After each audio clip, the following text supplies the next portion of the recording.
this is what we do here in the training ground, and like I said, the focus is like to take the responsibility for the people who take responsibility that we are in a big club and there are hundreds of them, like and this is what we do in the moment.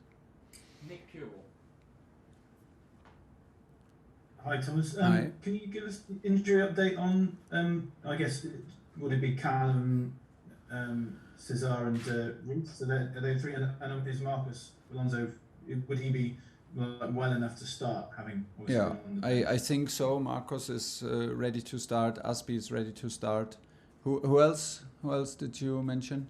Reece and Callum. Reece and Callum, are they the two that are sort of been? We will try to have them later in training, but will be a very, very tight race. So this decision we will take later after the training session. But yeah, as you know, they were not involved, and the injuries they had. Let's see if this is worth the risk or if it's even possible with the two. This will be very, very, very tight. Nizar Kinsella. Thomas, with the uncertainty going on around the operations and how you're getting to matches and stuff, is there any sense of when you need this sorting out? Is there a sort of limit, a time limit on the problems, and will they grow and become harder and harder? I heard the Middlesbrough game, maybe you will have some problems with that one, for example. Yeah, but we have to deal with it. Like we have some new things to talk about, like how to arrive at games and like things that are normally taken care of the organization team and the team management team. And now we have to stick together and have our heads together and give our opinions and then find solutions on also matters like how to arrive at a match. This was not the case before, so there are some subjects that we are not used to discuss, but there's no problem to discuss it.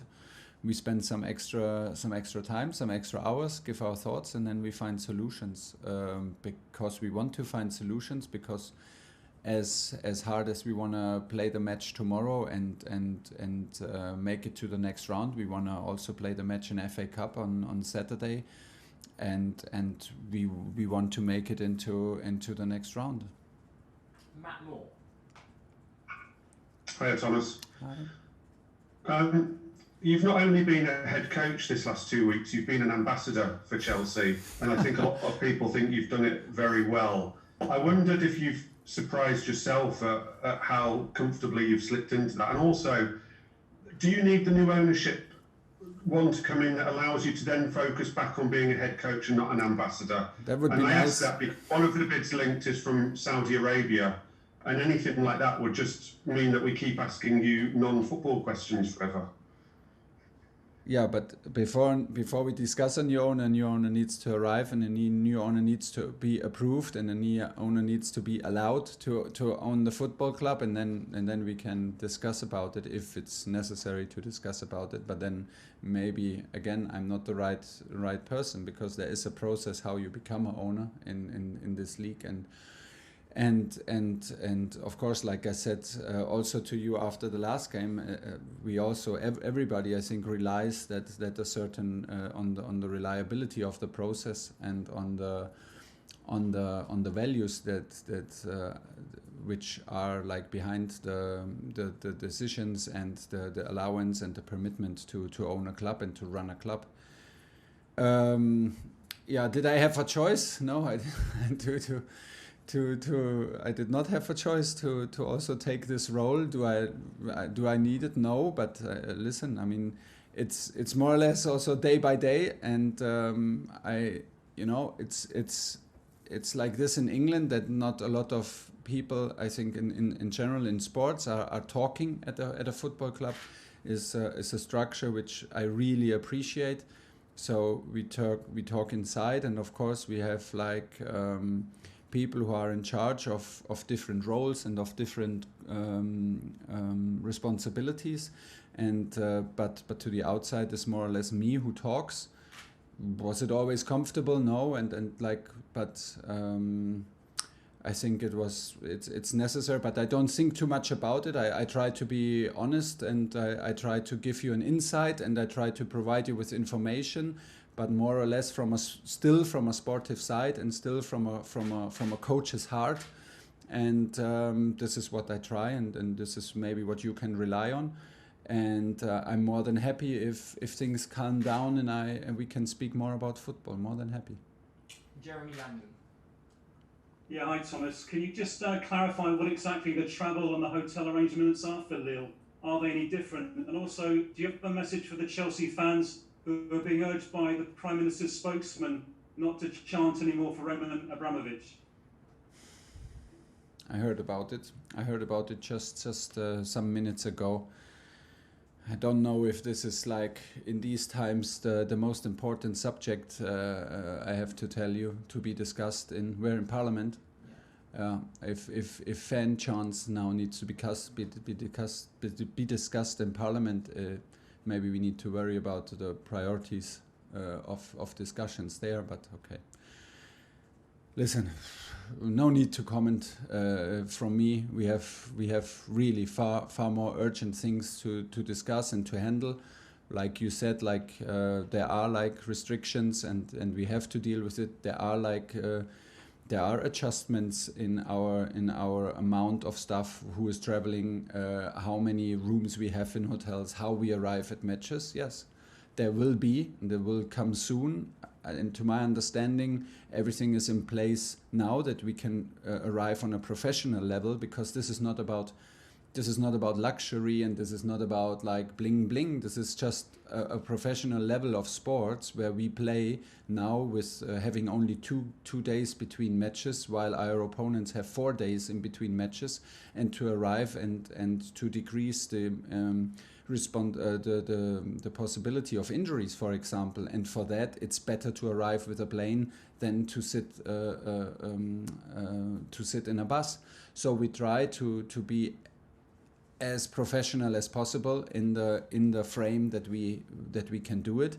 To my understanding, we have a framework to go to Lille and play the game in Lille, where there will absolutely be no excuses regarding this kind of organizations. It is like already a bit more difficult to arrange things in a professional, in the best way possible for the FA Cup, but we will deal with it. And like I said, as long as we have shirts, as long as we are like alive, as long as we are a team and we arrive with our players, we will be competitive and we will fight hard for our success, because we owe it to the people who normally support us and not normally, who support us in a very invisible way. And of course we're in the spotlight, and this is our responsibility to do so, and we will. Okay, last two, Abdul and then Christophe to finish. Abdul. Oui, bonjour coach. Bonjour. De TV5 Monde. Content de vous retrouver. J'espère que vous allez bien. Une question à propos d'Edouard Mendy. Depuis son retour et son sacre à la Coupe d'Afrique des Nations avec le Sénégal, on le sent encore mieux et encore plus en forme et encore plus décisif avec Chelsea. Comment voyez-vous son évolution plus généralement? Ça fait 1 an que vous l'entraînez maintenant du côté de Chelsea, sachant qu'il n'a pas encaissé de but lors de 14 des 18 matchs qu'il a joué en Ligue des Champions. Okay. Answer in French? Oui, tu as dit beaucoup de choses que je peux seulement répéter. Il est au début, il est un gars exceptionnel avec un caractère très très fort.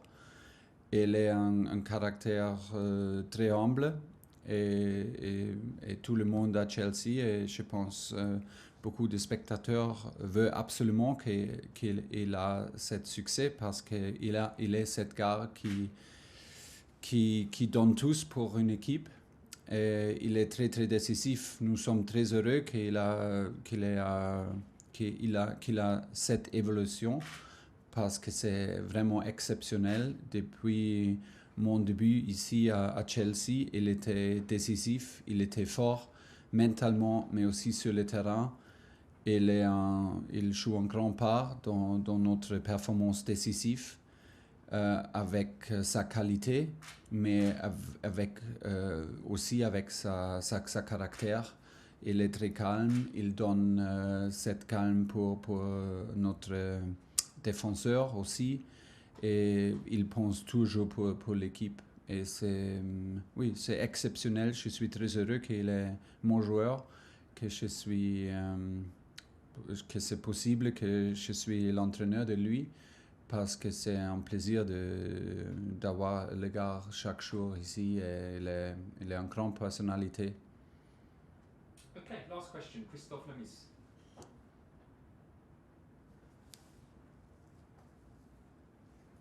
Oui, bonjour coach. Bonjour. Une question à propos de Lille. Je voulais savoir double question en fait, je voulais savoir ce que l'absence de Renato Sanchez changeait pour vous, et qu'est-ce qui vous avait le plus, disons, impressionné ou gêné peut-être de la part des Lillois au match aller. Ouais, honnêtement, je pense qu'ils ont fait un bon match ici à Stamford Bridge, très très fort, très physique. Ils ont attaqué très haut. C'était impressionnant parce qu'ils ont fait un bon pressing. Ils ont joué avec beaucoup de courage, bien sûr avec la mentalité qu'ils n'ont rien de perdre. Et on attend les mêmes choses, c'est clair. Je connais bien que la stade, des supporters, l'atmosphère est très émotionnelle. Ils ont la situation qu'ils ont tous de gagner et rien de perdre. Et je sais bien qu'ils aiment cette situation et ils vont donner tous de poser des questions à nous et de faire pression.